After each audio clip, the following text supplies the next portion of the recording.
કેમ છો મારા વહાલા વિદ્યાર્થી મિત્રો? મારું નામ છે જયેશ રાઠવા અને તમે જોઈ રહ્યા છો નચિકેત સ્ટડી.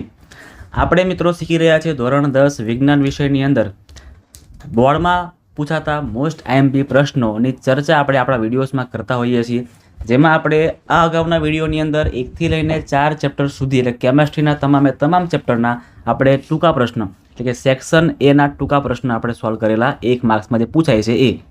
હવે આપણે ચેપ્ટર નંબર 5 એટલે કે બાયોલોજીથી શરૂઆત કરવાની છે અને આ ચેપ્ટરમાં આવનારા મોસ્ટ આઈએમપી ક્વેશ્ચનની આપણે આ વિડીયોમાં ચર્ચા કરવાની છે. ચાલો શરૂઆત કરીએ છીએ આપણે.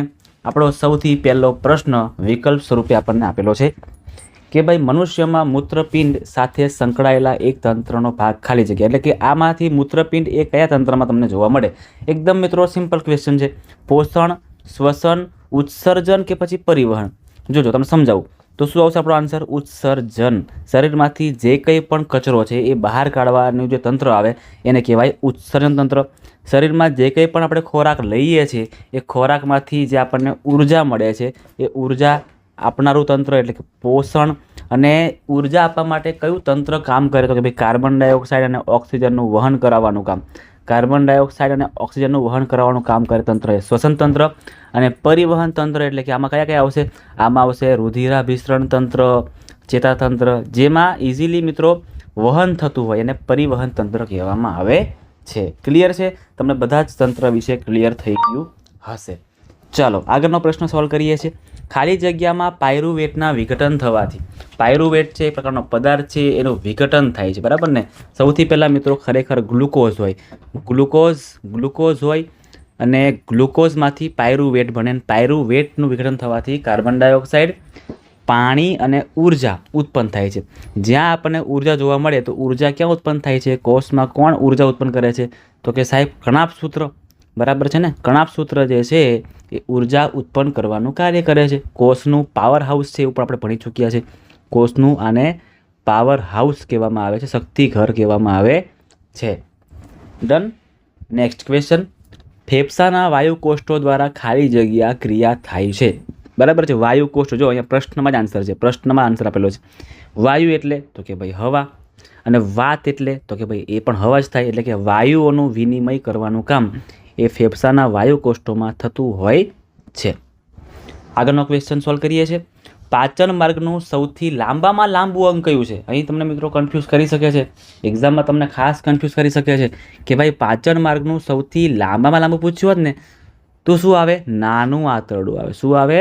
નાનું આંતરડું. જેની લંબાઈ મિત્રો 7.5 મીટર જેટલી છે. યાદ રાખજો, 7.5 મીટર લંબાઈ નાના આંતરડાની છે. અને જે મોટું આંતરડું છે એની લંબાઈ કેટલી છે ખબર છે? 1.5 મીટર. યાદ રાખજો, 1.5 મીટર. તમને ઘણીવાર મિત્રો 7.5 નથી આપતા, 7 પણ આપે છે, હે ને? એટલે એ બધું એક જ છે, 7 અથવા 7.5. ડન છે? ચાલો હવે તમને કન્ફ્યુઝ ખબર ક્યાં કરે? તમને કન્ફ્યુઝ આ જગ્યાએ કરશે. એવું પૂછે ને કે પાચન માર્ગનું સૌથી મોટામાં મોટું અંગ કયું? પાચન માર્ગનું સૌથી મોટામાં મોટું અંગ કયું પૂછે તો આન્સર શું આવશે? તો આન્સર આવશે મિત્રો જઠર, બરાબર છે? જઠર આવશે. સૌથી મોટો ભાગ હોય તો જઠર છે અને સૌથી લાંબો ભાગ હોય તો નાનું આંતરડું છે. ઓકે, ચલો. મુખ દ્વારા સ્ટાર્ચના જટિલ અણુનું શર્કરામાં રૂપાંતર થાય છે, બરાબર છે? મુખ દ્વારા સ્ટાર્ચના જટિલ કોણ કરે છે? કોણ રૂપાંતર કરે છે? તો મિત્રો મોઢામાં આવેલું હોય છે લાળ રસ, અને લાળ રસમાં એમાઇલેઝ નામનો ઉત્સેચક આવેલો હોય છે. એ એમાઇલેઝ નામનો ઉત્સેચક એટલે ડાયરેક્ટ કાર્બોદિતનું પાચન કરવાની શરૂઆત કરી નાખે છે. યાદ રાખજો, તમને એક્ઝામમાં ક્વેશ્ચન પૂછાય એવી રીતે કે ભાઈ કાર્બોદિતનો પાચનની શરૂઆત ક્યાંથી શરૂ થાય છે? તો યાદ રાખજો કે ભાઈ કાર્બોદિત જે છે ને, કાર્બોદિતની શરૂઆત થઈ જાય છે મોઢાથી. ત્યાર પછી આવે જઠર. તો જઠરમાં પાચનની શરૂઆત થાય છે આપણા પ્રોટીનની, બરાબર છે? પ્રોટીનની શરૂઆત થાય છે. આ પ્રોટીએઝ તમે જોવો છો, પ્રોટીએઝ એમાંથી પેપ્ટોન્સ અને પ્રોટીએઝ બને છે અને પછી એમાંથી આપણને પ્રોટીન અલગ પડતું જોવા મળે છે. નાના આંતરડામાં તમે જશો તો નાના આંતરડામાં તમને ચરબીનું પાચન થતું જોવા મળે. એટલે સ્ટેપ બાય સ્ટેપ પાચન થાય. સૌથી પહેલાં કાર્બોદિતનું પાચન થાય, ત્યાર પછી પ્રોટીનનું થાય અને ત્યાર પછી ચરબીનું પાચન થાય છે. પાકું થઈ ગયું? ચાલો ભાઈ નેક્સ્ટ આગળ વધીએ છીએ. હવે ખાલી જગ્યાઓ સોલ્વ કરવાની છે. પ્રોટીનનું પાચન થતાં તેનું ખાલી જગ્યામાં રૂપાંતરણ થાય છે. બહુ જોરદાર ક્વેશ્ચન અને મોઢે કરી નાખજો. પ્રોટીનનું પાચન થાય ને મિત્રો તો એમિનો એસિડ બને છે. એમિનો એસિડ બને છે. એમિનો એસિડ બને છે. જો ચરબી હોય ને, ચરબીનું પાચન થાય ને તો ચરબીના પાચનથી ગ્લિસરોલ બનતું હોય છે. શું બનતું હોય છે સાહેબ? ગ્લિસરોલ અને ફેટી એસિડ બનતો હોય છે. બરાબર છે. અને કાર્બોદિતનું પાચન થાય તો ગ્લુકોઝ બને છે. આ 3 તમારે યાદ રાખવાના છે. ફરી કહી દઉં છું, પ્રોટીન હોય તો એમિનો એસિડ, ચરબી હોય તો કાં તો ગ્લિસરોલ કાં તો ફેટી એસિડ, અને કાર્બોદિત હોય તો પછી એમાં આવશે ગ્લુકોઝ બનશે. ચલો ભાઈ નેક્સ્ટ ક્વેશ્ચન. કોષીય શ્વસનમાં ઉપયોગમાં લેવાતો પદાર્થ કયો છે? કોષીય શ્વસનમાં સૌથી વધારે ઉપયોગમાં લેવાતો પદાર્થ છે કાર્બોદિત છે. બરાબર છે, કાર્બોદિત. અને કાર્બોદિતમાંથી જે ગ્લુકોઝ બને છે તો ગ્લુકોઝ લખો તો પણ ચાલશે. કાર્બોદિત અથવા તો ગ્લુકોઝ, બંનેમાંથી કોઈ પણ એક આન્સર તમે લખી શકો છો, કોઈ ચિંતા નથી કરવાની. હા ને, બંને આન્સર તમારા સાચા છે. જમણા કર્ણકમાં હંમેશા ખાલી જગ્યા રુધિર હોય છે. બરાબર છે. જમણા કર્ણકમાં કેવું રુધિર હોય છે? તો કે ઓક્સિજન વાળું હોય છે કે ઓક્સિજન વગરનું? તો આ તમારે મોઢે કરવું પડશે. આમાં જવાબ તમારો લખું છું અહીંયા. બરાબર છે કે જમણા કર્ણકમાં મિત્રો ઓક્સિજન વિહીન અથવા તો અશુદ્ધ રુધિર વહે છે. જમણા કર્ણકમાં હંમેશા કેવું રુધિર હોય છે? અશુદ્ધ અથવા તો ઓક્સિજન વિહીન રુધિર હોય છે. ખાલી જગ્યાની હાજરી નાના આંતરડાની શોષક સપાટીનું ક્ષેત્રફળ વધારે છે. એને રસાંકુરો કહેવામાં આવે.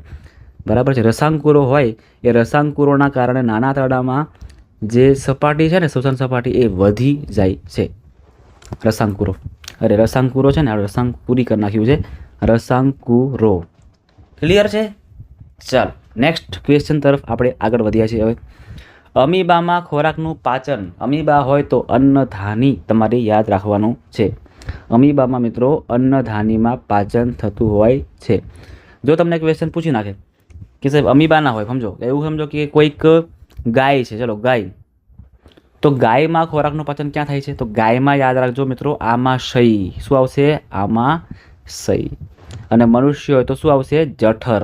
બધું એક જ સેમ જ વસ્તુ છે, પણ પ્રાણી માટે અલગ અલગ શબ્દ વપરાયો છે. કે અમીબા હોય તો અન્નધાની, ગાય, ભેંસ કે એવા જે ઘાસ ખાતા પ્રાણીઓ છે એવા પ્રાણીઓમાં આમાશય, અને મનુષ્યમાં જઠર. જે આકારનું હોય છે. ચાલો નેક્સ્ટ ખરા ખોટા સોલ્વ કરીએ છીએ આપણે. હવે કેટલીક વનસ્પતિમાં નકામા પદાર્થોનો સંગ્રહ કોષીય રસધાનીમાં થતો હોય છે. સાચી વાત છે. રસધાની એવી છે.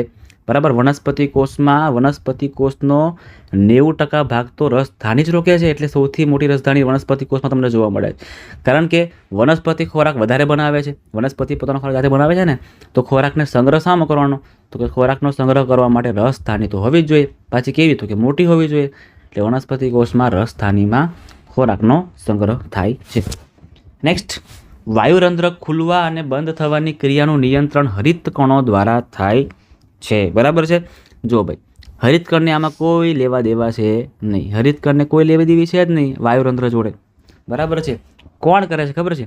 રક્ષક કોષો કરે છે. આ જગ્યાએ શું આવશે? અહીંયા રક્ષક કોષો. વાયુરંધ્રને ખોલવાનું અને બંધ કરવાનું કામ રક્ષક કોષ કરે છે.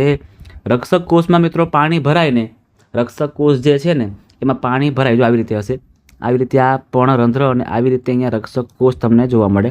આ રક્ષક કોષો છે. હા, તો રક્ષક કોષોમાં પાણી ભરાય ને તો આ છિદ્ર છે ને મિત્રો એ ખુલે, અને રક્ષક કોષોમાંથી પાણી દૂર થાય તો છિદ્ર બંધ થઈ જાય. આવું રક્ષક કોષોનું કામ છે. ઘાસમાં રહેલા સેલ્યુલોઝનું પાચન માટે યકૃત અને જઠરમાંથી પાચક રસ આવે છે. સાચી વાત છે ભાઈ. યકૃત અને જઠરમાંથી પાચક રસ આવેલા હોય છે પ્રાણીઓની અંદર, અને એમાંથી પછી એનું પાચન થતું હોય છે. જઠરની દિવાલ જઠર રસના સ્ત્રાવ માટે જઠર ગ્રંથિઓ ધરાવે છે. હા, જઠરની ગ્રંથિઓ ધરાવે છે. બરાબર છે. આપણે વાત કરી કે પ્રોટીનનું પાચન કરે છે ને, એ જઠરની ગ્રંથિઓ જ કરે છે. આ ઉપરાંત મિત્રો એમાં તમને હાઇડ્રોક્લોરિક એસિડ અને શ્લેષ્મ પણ જોવા મળે. જઠરની અંદર તમને જઠર રસની અંદર તમને 3 વસ્તુ જોવા મળે છે. એક છે ઉત્સેચક, બરાબર છે, જે આપણે અત્યારે વાત કરી. બીજું છે શ્લેષ્મ, અને ત્રીજું છે હાઇડ્રોક્લોરિક એસિડ, જેને આપણે HCl કહીએ છીએ. આ ઉત્પન્ન થતું હોય છે જે ખોરાકનું પાચન કરવાનું કામ કરે છે. નેક્સ્ટ, એક વાક્યમાં જવાબ આપવાના છે. સૌથી પહેલો પ્રશ્ન છે પોષણ એટલે શું? જો તમને અમે ડાયરેક્ટ બોલું છું તમે સાંભળજો, બરાબર, લખતા વાર લાગશે એટલા માટે.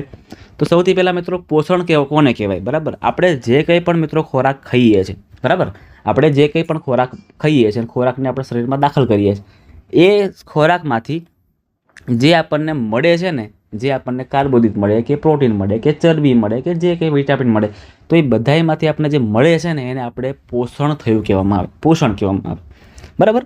ચલો નેક્સ્ટ બીજો ક્વેશ્ચન છે, રક્ષક કોષોનું કાર્ય શું છે? આપણે અત્યારે વાત કરી ચૂક્યા કે રક્ષક કોષો છે મિત્રો એ વાયુરંધ્રને ખોલવાની અને બંધ કરવાની ક્રિયાનું સંચાલન કરવાનું કામ કરે છે. ત્રીજો પ્રશ્ન છે, આપણા શરીરમાં હવાનો માર્ગ શા માટે રૂંધાઈ જતો નથી? તો તમને ખબર હશે, જો આવી રીતે બતાવું તમને દોરીને, કે આવી રીતે આપણે શ્વાસ નળી હોય ને, શ્વાસ નળી, તો શ્વાસ નળીમાં મિત્રો વચ્ચે અહીંયા આવી રીતે વલય આકારમાં આવી રીતે કાસ્થી આવેલી હોય છે, હાડકું આવેલું હોય છે જેને કાસ્થી કહેવાય છે. તો આ કાસ્તીના કારણે આપણી શ્વાસ નળી મિત્રો દબાતી નથી, એ સીધી રહે છે. એના કારણે આપણો જે માર્ગ છે ને મિત્રો એ રૂંધાતો નથી. ચાલો ભાઈ, લસિકા કોને કહેવામાં આવે? લસિકા એ રુધિર જેવું જ એક પ્રવાહી છે, બરાબર છે, જેને આપણે લસિકા કહેતા હોઈએ છીએ. આ લસિકામાં મિત્રો તમને રુધિર રસ જોવા મળે અને વધારે પ્રમાણમાં તમને એમાં પ્રોટીન જોવા મળે છે, હે ને? આને લસિકા કહેવામાં આવે. આ લસિકા ક્યાં ઉત્પન્ન થાય ખબર છે? આ લસિકા જે ખરી ને એ રુધિર કેશિકાઓમાં ઉત્પન્ન થાય છે. રુધિર કેશિકાઓમાં એની દિવાલમાંથી આ જે લસિકા છે ને એ લસિકા ઉત્પન્ન થાય છે. આગળનો પ્રશ્ન, છેલ્લો પ્રશ્ન આપણો, વાયુરંધ્રો ઉપરાંત વનસ્પતિઓમાં વાયુઓના વિનિમય ક્યાં ક્યાં થતા હોય છે? બરાબર છે. તો વાયુરંધ્રની આજે આપણે વાત કરી કે કઈ જગ્યાએ વાયુનો વિનિમય થતો હોય છે. તો મિત્રો વનસ્પતિમાં આપણને ખબર છે પર્ણમાં થાય છે, એટલે પર્ણ તો મેન જ છે. આ ઉપરાંત મિત્રો મૂળ છે, પ્રકાંડ છે, બરાબર છે, આવી સપાટી પરથી પણ વાયુઓનું વિનિમય થતું હોય છે. આપણે શું ભણ્યા છે? માત્ર ને માત્ર પર્ણમાં પર્ણરંધ્ર આવેલા હોય છે, પણ એવું નહીં, મૂળ અને પ્રકાંડ દ્વારા પણ વાયુઓનું વિનિમય થતું હોય છે. ક્લિયર છે મિત્રો? તો આ હતા ચેપ્ટર નંબર 5 જૈવિક ક્રિયાઓના મોસ્ટ આઈએમપી પ્રશ્ન 1 માર્ક્સના, જે તમને બોર્ડની એક્ઝામમાં ક્યાંક ને ક્યાંક જોવા મળી શકવાના છે, અથવા તો આપણે જે અત્યારે કોન્સેપ્ટ શીખ્યા એ કોન્સેપ્ટમાંથી પણ તમને એમાંથી ક્યાંક ને ક્યાંક પ્રશ્નના જવાબ તમને ઇઝીલી મળી શકશે. બરાબર છે મિત્રો? મારી રીતે હું ટ્રાય કરું છું કે તમને તમામ આઈએમપી પ્રશ્ન મળી રહે, એટલા માટે આ થોડી મહેનત તમારા માટે કરું છું. તો એ મહેનત માટે તમારે મિત્રો શું કરવાનું છે? તો તમારે ચેનલને સબસ્ક્રાઈબ કરવાની છે.